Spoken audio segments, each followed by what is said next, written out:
কেউ যদি আটকায় আমরা সেখানে দেখে নেবো কেমন করে কর্পোরেশনের গাড়ি এখানে ঢোকে, আমরাও দেখে নেবো আগামী। তো এখানে ফেলতে দেবে না।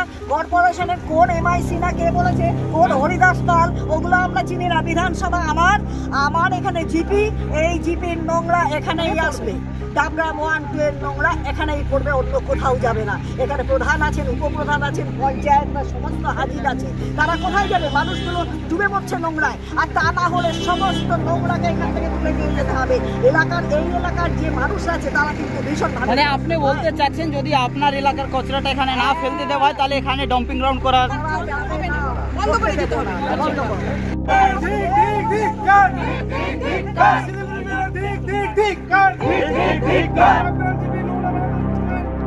ইস্টার্ন বাইপাস সংলগ্ন ডাম্পিং গ্রাউন্ডে ঢোকার মুখ বন্ধ করে আন্দোলনে নামল বিজেপি।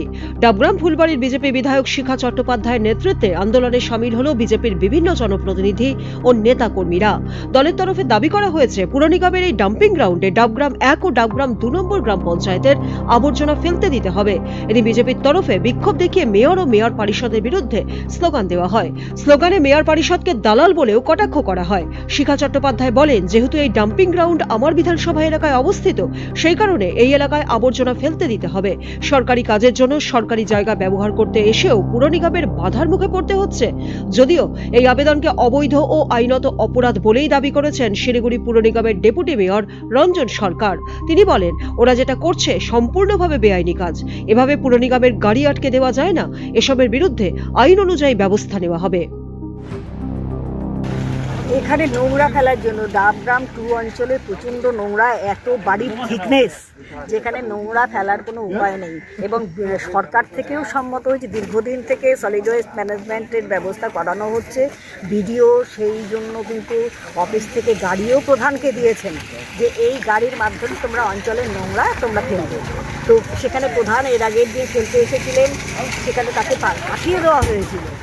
পরবর্তীতে দেখুন এমন অবস্থা, ওখানে ফেলার কোনো জায়গা নেই, এত মানুষের ঘনত্ব। তারপরে আজকে নোংরা নিয়ে আসা হয়েছে, আজকে বন্ধ করে দিচ্ছে। এখানে বলে কর্পোরেশন থেকে বাধা দিচ্ছে। আমি মনে করি কর্পোরেশন থেকে বাধা দেবার কি আছে? বিধানসভা 1 নম্বর হচ্ছে আমার, 2 নম্বর এই জায়গায় প্রধান থেকে আরম্ভ করে সব কিছু মানে ইয়েতে রয়েছে। প্রধানরা এসে, পঞ্চায়েতরা এসে এখানে ফেলছে। ডাবগ্রাম 1, ডাবগ্রাম 2 এর ময়লা এখানে পড়বে, অসুবিধাটা কোথায়? আর যদি এটা কাউকে ফেলতে না দেয়া হয়, সরিয়ে নিয়ে যাক না। এখানে আশেপাশে যে সমস্ত মানুষরা বসবাস করে তারা কিন্তু এর গন্ধে খুব অতিষ্ঠ হয়ে থাকে, খুব কষ্টে থাকে। আমরা কিন্তু বলেছিলাম এটাকে সরিয়ে নিয়ে যাওয়ার জন্য। তারপরে আমরা বলেছিলাম এখানে আপনারা আগুন লাগান, যে দিনের পর দিন ধোয়া হয়, এখানকার মানুষ কিন্তু টিকতে পারে না, সাফোকেশন হয়, মানুষ কষ্ট পাচ্ছে, অসুস্থ হয়ে যাচ্ছে। কিন্তু এখানে ধোয়া, সেই ধোয়া চলছে। অথচ মেয়র নামেই ময়ূর হয়ে কর্পোরেশনে বসে আছে। ওই রকম মেয়র এনার মানে পদত্যাগ করা উচিত। করতে পারেন না বলে করেন না, ওনার পোস্ট ধরে থাকা হচ্ছে ওনার কথা।